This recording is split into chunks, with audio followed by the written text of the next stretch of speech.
السلام علیکم ورحمۃ اللہ وبرکاتہ۔ 19 منٹ کا شاندار خطبہ، ایسا جامع کہ اس موضوع کے اوپر تقریباً ایک آرٹیکل سے کم نہیں، یعنی ایسی جامع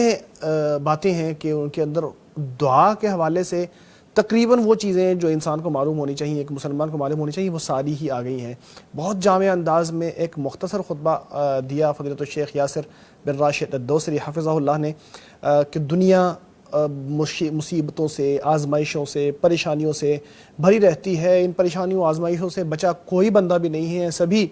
آزمائشوں میں گھرے ہوئے ہیں، لیکن ایک قاعدہ یاد رکھیں کہ جس کو اپنا صحیح راستہ معلوم ہو جاتا ہے، جس کو اپنی ڈائریکشن کا پتہ چل جاتا ہے، اس کو معلوم ہو جاتا ہے کہ میں نے ریلیف کہاں سے لینا ہے، کون ہے جو واقعی میری مصیبتوں کو دور کر سکتا ہے، اور مجھے کس طرف جانا چاہیے اپنے مسائل کو حل کرنے کے لیے، اور جانا کہاں چاہیے یہ انہوں نے بتایا اللہ کی طرف۔ اللہ ہی سارے مسائل حل کرنے والا ہے، دعا ہی بہترین ذریعہ ہے مسائل کو حل کرنے کے لیے۔ جتنی پریشانیاں اور آزمائشیں ہوں ان کو حل کرنے کا واحد بہترین گارنٹیڈ ذریعہ دعا ہے۔ اللہ تبارک و تعالی نے دعا کرنے کا حکم بھی دیا، قرآن کریم میں فرمایا ادعونی استجب لکم، مجھ سے مانگو میں آپ کو دوں گا۔ اور یہ بھی بتایا کہ جب بندے میرے بارے میں پوچھیں وَإِذَا سَأَلَكَ عِبَادِي عَنِّي فَإِنِّي قَرِيبٌ، میرے بندے میرے بارے میں پوچھیں تو ان کو بتا دو کہ میں قریب ہوں۔ اجیب دعوۃ الداعی اذا دعان، جب پکارنے والا مجھے پکارتا ہے تو میں سنتا ہوں۔ تو دعا کرنے کا حکم بھی دیا اور یہ بھی بتایا کہ میں سنتا ہوں، اور پھر دعا کو عبادت کہا کہ دعا ہی عبادت ہے، اس لیے کہ دعا کے اندر اللہ تبارک و تعالیٰ کا قرب بھی حاصل ہوتا ہے، اس کے اندر توحید بھی ہوتی ہے اور اس کے اندر اخلاص بھی ہوتا ہے۔ توحید اور اخلاص دونوں چیزیں اللہ تبارک و تعالیٰ کے لیے جب کی جائیں تو یہ چیز لازمی طور پر ایک عبادت کنسیڈر ہوتی ہے۔ انبیاء علیہ السلام کی مثال ہمارے سامنے ہے، انہوں نے اس خیر میں بہت حصہ لیا اور بڑھ چڑھ کر اللہ سے دعائیں مانگتے رہے۔ ہر نبی کی دعائیں ہیں، اللہ تعالیٰ نے بہت سے انبیاء علیہ السلام کی دعائیں قرآن کریم میں بھی بیان فرمائی ہیں۔ اللہ تبارک و تعالیٰ نے ان کے بارے میں فرمایا انہم کانوا یسارعون فی الخیرات ویدعوننا رغبا ورہبا، وہ نیکیوں کے میدان میں آگے بڑھنے والے تھے اور ہم سے دعائیں کرنے والے تھے، ہم سے امید بھی رکھتے تھے اور ہم سے ڈرتے بھی تھے، دونوں اپنے جو جذبات ہیں ان کو لے کر ہم سے دعائیں کرتے تھے۔ پھر دعائیں انہوں نے مثال کے طور پر ذکر بھی کی حضرت نوح علیہ السلام کی کہ جنہوں نے بد دعا دی جب اپنی قوم کو رب لا تذر علی الارض من الکافرین دیارا، اے اللہ اس زمین پر کسی کافر کا گھر نہ چھوڑنا یا کوئی کافر نہ چھوڑنا، تو اللہ تعالیٰ نے سب کو ہلاک کر دیا، سب کو غرق کر دیا۔ اللہ نے ان کی دعا کو قبول کر لیا۔ ابراہیم علیہ السلام نے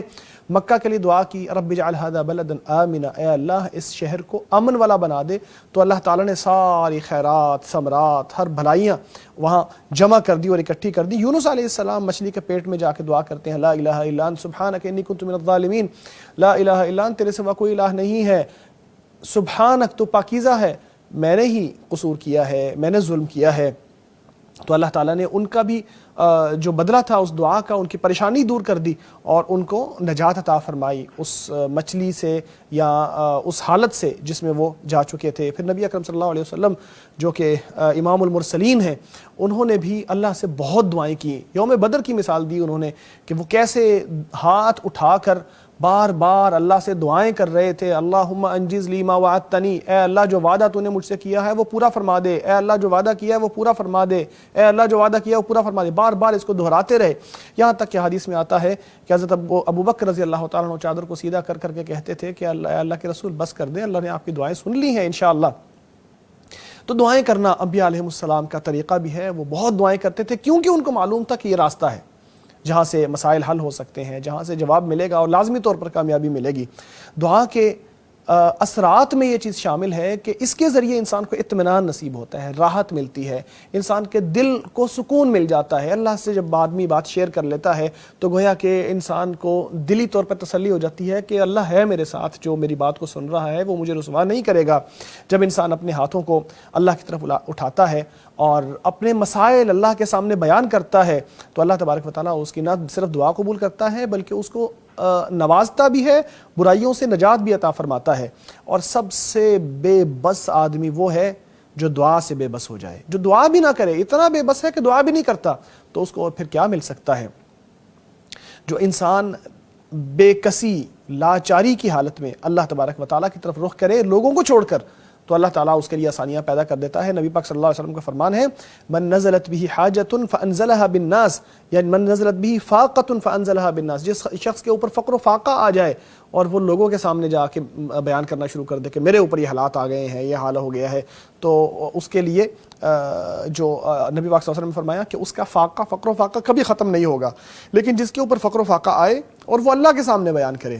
اللہ سے اپنا شکوہ کرے کہ اللہ میرا حال یہ ہے، تو اللہ تبارک و تعالیٰ جلد یا بدیر اس کو بہترین رزق عطا فرمائے گا۔ دعائیں کبھی رد نہیں ہوتی، کبھی یہ نہ کہیے گا میں دعا کرتا ہوں میرے قبول نہیں ہوتی۔ امام صاحب نے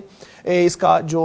حل ہے یا اس کی حقیقت جو ہے وہ بتا دی ہے۔ فرماتے ہیں کہ نبی اکرم صلی اللہ علیہ وسلم کا فرمان ہے جو مسلمان بھی دعا کرتا ہے لیکن شرط یہ ہے کہ دعا صحیح ہو، یعنی اس کے اندر کوئی گناہ نہ ہو، ایسا نہ کہیں کہ اللہ مجھے فلاں گناہ کرنے کی توفیق دے دے، اے اللہ مجھے فلاں گناہ میں کامیاب فرما دے، وہ تو ظاہر کسی بات قبول نہیں ہوگی۔ اسی طرح کسی قطع رحمی کے، اللہ میرے فلاں رشتہ دار کو ہلاک کر دے، یا اللہ اس کو یہ ہو جائے، اس کو بد دعائیں دے، رشتہ داروں کو قطع رحمی نہ ہو، یہ دو چیزیں دعا میں نہ ہوں تو لازمی طور پر اللہ تبارک و تعالیٰ دعاؤں کو قبول کرتا ہے۔ اللہ اس کے بدلے انسان کو تین میں سے ایک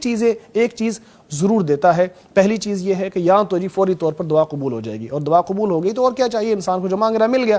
اگر قبول نہیں ہوگی تو اللہ تبارک و تعالیٰ اس کا اجر آخرت میں اس کے لیے رکھ لے گا کہ اس نے دعا کی تھی، اس کی دعا قبول نہیں کی گئی، لہٰذا آخرت میں اس کو اجر دیا جائے گا، تو وہ بہت بڑا اجر آخرت میں مل جائے گا۔ اور اگر نہ آخرت میں اجر ملے نہ دعا قبول ہو تو تیسری چیز اللہ تبارک و تعالیٰ پھر لازمی طور پر اس دعا کے مطابق، اس کی مقدار کے مطابق، اس کی جو اہتمام ہے اس کے مطابق انسان کو بہت سارے مسائل، پریشانیوں سے نجات عطا فرما دیتا ہے۔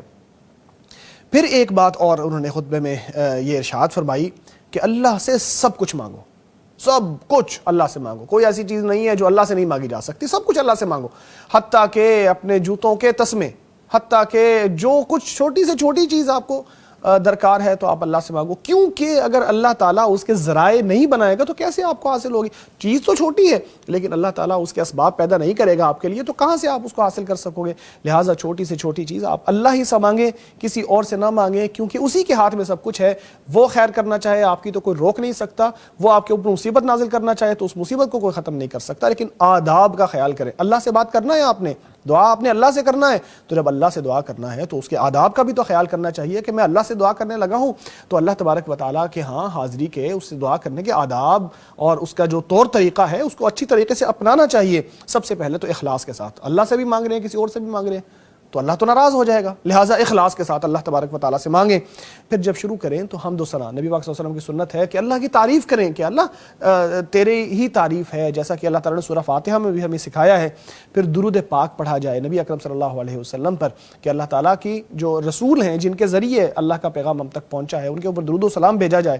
پھر ہاتھوں کو اٹھا کے قبلہ رخ ہو کے دعا کی جائے، اللہ کے بارے میں حسن ظن رکھا جائے، کبھی یہ نہ سوچے کہ اللہ نے قبول نہیں کرنی، نہیں، یہ سوچ کے دعا کریں کہ اللہ قبول کرے گا، کیوں نہیں ہوگی دعا قبول۔ پھر خشوع کے ساتھ، انکساری کے ساتھ دعا کریں اور بار بار جو چیز مانگنا ہے اس کو مانگتے ہوئے اکتائیں نہیں، کیونکہ اللہ نہیں اکتاتا، سنتے سنتے تو آپ مانگتے کیوں اکتا جاتے ہیں۔ پھر ان اوقات کو تلاش کریں کہ جہاں عبادت یا دعا قبول ہوتی ہے، جیسا کہ رات کا آخری پہر ہے، جیسے اذان سے اقامت تک کا وقت ہے، جیسے سجدے کی حالت میں ہے، جیسے عرفات کے میدان میں ہے یا عرفات کے دن ہے، جیسا کہ آپ علیہ السلام کا فرمان ہے کہ بہترین دعا عرفات ہی کی دعا ہے۔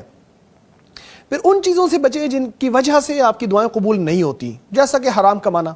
کھا حرام رہے ہیں، اللہ سے دعائیں کر رہے ہیں، قبول نہیں ہوتی۔ حدیث مبارکہ میں آتا ہے کہ جو حرام کھاتا ہے اس کی دعا قبول نہیں ہوتی۔ پھر دعا کرتے وقت دل کہیں اور ہے، دماغ کہیں اور ہے، زبان سے دعائیں چل رہی ہیں تو کیسے قبول ہو؟ جب تک آپ کی زبان، آپ کا دماغ، آپ کا دل یکجان ہو کہ اللہ سے مانگیں گے نہیں، تب تک دعائیں قبول نہیں ہوتی۔ پھر جب دعا مانگ لی ہے تو اس کو قبول ہونے میں جلد بازی نہ کریں، یہ نہ کہیں کہ میں نے دعا کی قبول نہیں ہوئی۔ آپ صلی اللہ علیہ وسلم کا فرمان بھی ہے کہ دعا قبول ہوتی ہے انسان کی، ہاں قبول نہیں ہوتی اگر وہ جلد بازی کر لے، اگر وہ کہے کہ میں نے مانگا میری دعا قبول نہیں ہوئی تو پھر دعا قبول نہیں ہوگی۔ لیکن اگر آپ یہ نہیں کہیں گے بلکہ یقین رکھیں گے کہ دعا قبول ہوگی تو لازمی طور پر دعا قبول ہوگی۔ پھر دعا کرتے وقت کسی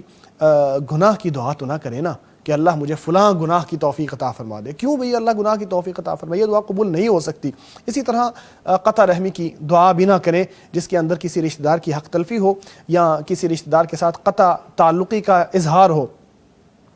پھر یہ کہ اب حج کے ایام جو آ رہے ہیں یہ بڑے بابرکت اور فضیلت کے ایام ہیں، ان میں کثرت سے دعائیں کرنا چاہیے، یہ نیکیوں کے اور دعاؤں کے مواقع ہیں، ان کو کبھی اپنے ہاتھ سے نہ جانے دیجیے۔ اگر حج کرنے جا رہے ہیں تو پراپر لیگل طریقے کو استعمال کرتے ہوئے حج کی طرف جائیں، اور اللہ تعالی ہم سب کی دعاؤں کو قبول فرمائے۔ یہ تھا جی وہ پیغام جو مکہ مکرمہ کے ممبر سے آج دیا گیا۔